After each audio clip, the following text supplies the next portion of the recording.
بسم اللہ الرحمن الرحیم۔ السلام علیکم ناظرین، میں طارق اسماعیل ساگر آپ کی خدمت میں کچھ گزارشات کے ساتھ حاضر ہوں۔ ناظرین کرام، جیسا کہ میں نے آپ کو پچھلی بھی ایک ویڈیو میں عرض کیا ہے کہ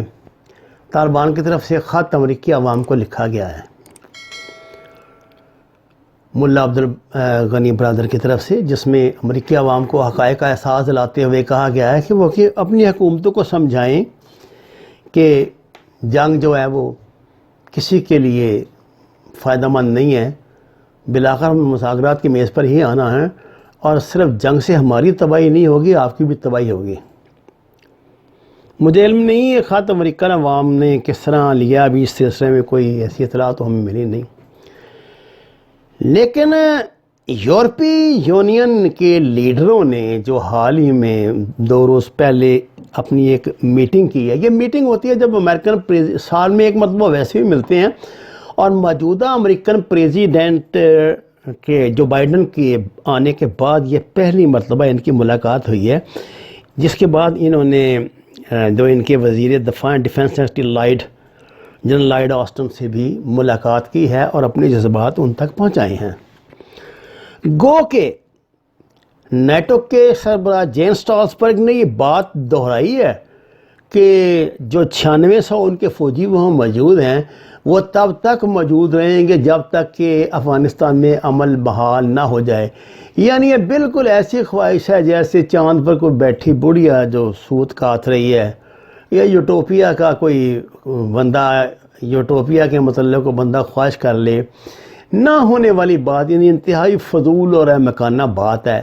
آپ یہ تصور کر سکتے ہیں کہ کبھی افغانستان میں جس طرح کا امن یہ چاہتے ہیں وہ ہو جائے گا؟ یعنی ان کا کہنے کا مطلب یہ طالبان سرنڈر کر دیں،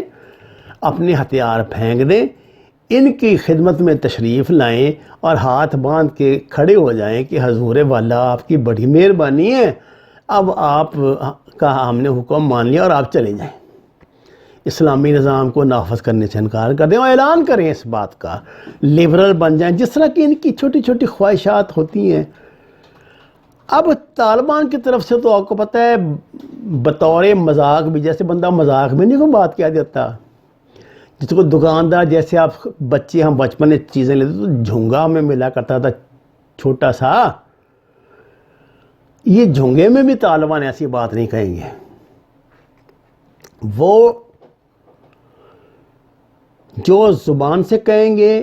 وہی ان کے دل و دماغ میں ہوگا، اور وہ زبان سے وہی بات کہیں گے جو ان کے ایمان اور عقیدے کے مطابق بالکل صحیح ہوگی،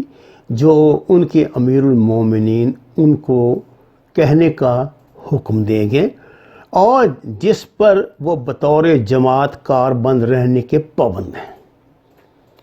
اس سے علاوہ آپ ان سے کوئی امید نہ رکھیں۔ اگر آپ امید رکھتے ہیں تو آپ احمقوں کی جنت میں رہتے ہیں، ایسے کیسے ممکن ہے؟ اب جینس اسٹالزبرگ نے تو بات کہہ دی، لیکن یورپی ممالک کے جو ڈپلومیٹس ہیں انہوں نے جنرل لائیڈ آسٹن سے کہا ہے کہ حضور والا طالبان یہ جنگ نہیں ہاریں گے، یہ جنگ ناقابل فتح ہے،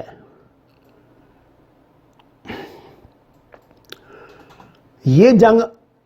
آپ نہیں جیت سکتے، طالبان ہم سے ایک دن یہ لڑائی جیت لیں گے، اور اس کے بعد جو ہمارا وہاں سے نکلنا ہوگا وہ ایسی رسوائی ہوگی کہ جو ہمارے لیے ناقابل برداشت ہے۔ اب بات یہ ہے کہ امریکنوں کو حالانکہ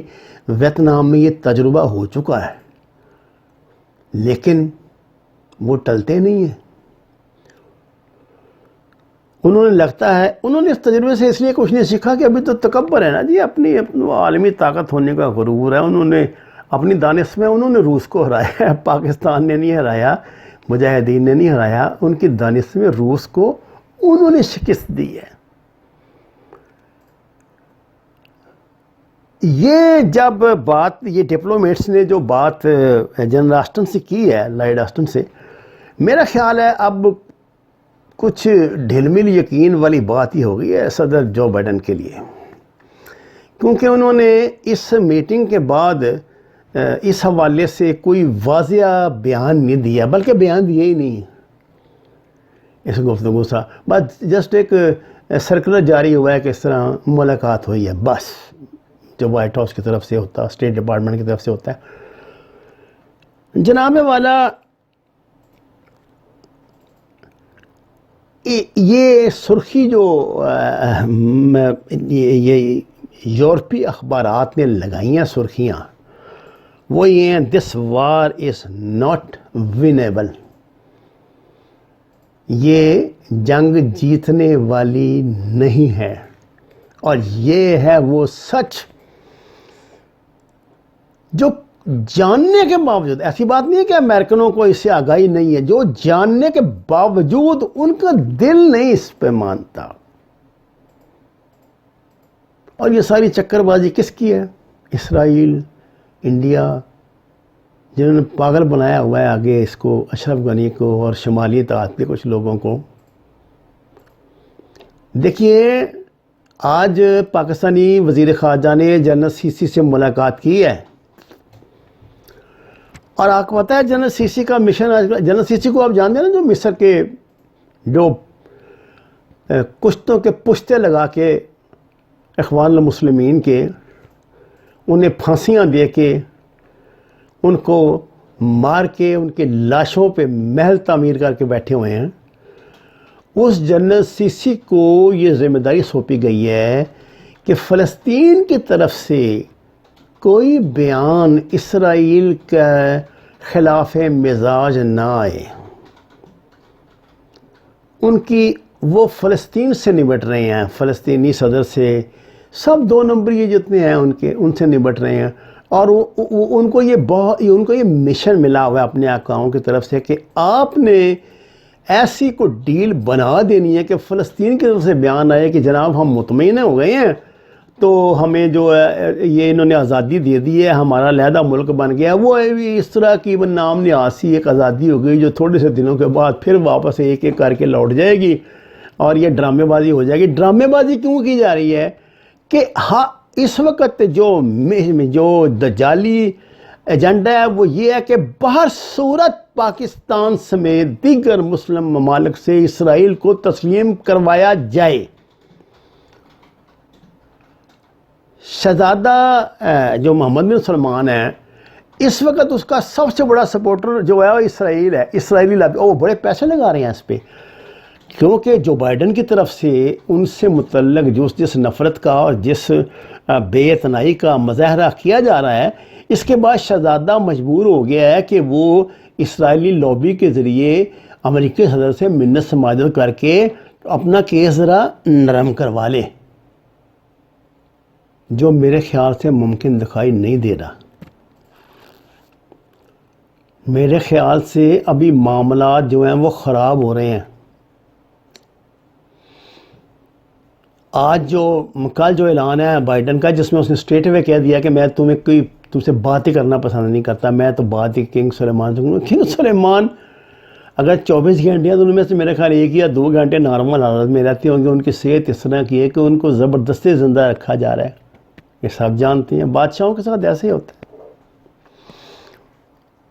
اور وجہ کیا ہے کہ جتنی دیر یہ زندہ رہے گا شہزادی کے، پہلے تو بادشاہ دوسری دیر ہی قائم رہے گی۔ اب اس اعلان کے بعد بخلائے ہوئے شہزادے نے آپ کو پتہ کیا اقدام اٹھایا؟ اس نے کچھ 40 کے 50 کے قریب جو دیگر شہزادیوں نے گرفتار کر لیا ہے، جن کے متعلق اسے شک ہے کہ یہ CIA کے ساتھ تھرو ہیں۔ میں نے آپ کو پچھلی ویڈیو میں بتایا تھا۔ اب ان کو گرفتار کرنے کے بعد آپ ایمانداری سے سوچیں، حالات بگڑیں گے یا سنوریں گے؟ مزید بگڑیں گے۔ اسرائیل اسے مزید بلیک میل کرے گا، اسرائیل اس کو مزید جو ہے دیوار سے لگائے گا، اور یہ مجبور ہے ان کی آگے کرنے کا۔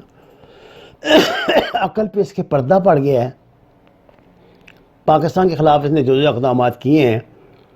کیا اس کے بعد پاکستان یہ پسند کرے گا کہ دوبارہ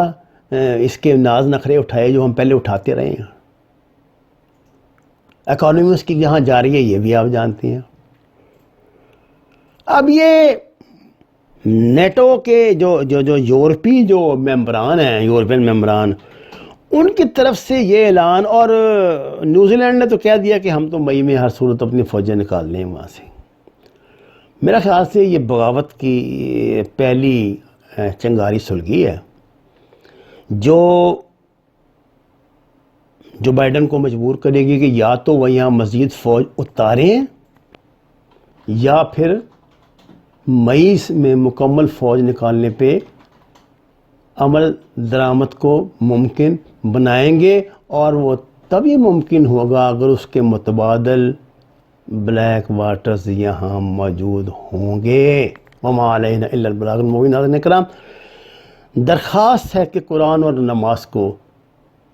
ترجمے کے ساتھ جانیں، ہدایت حاصل کریں، ہمارے چینل کو سبسکرائب کریں، لائکس دیں،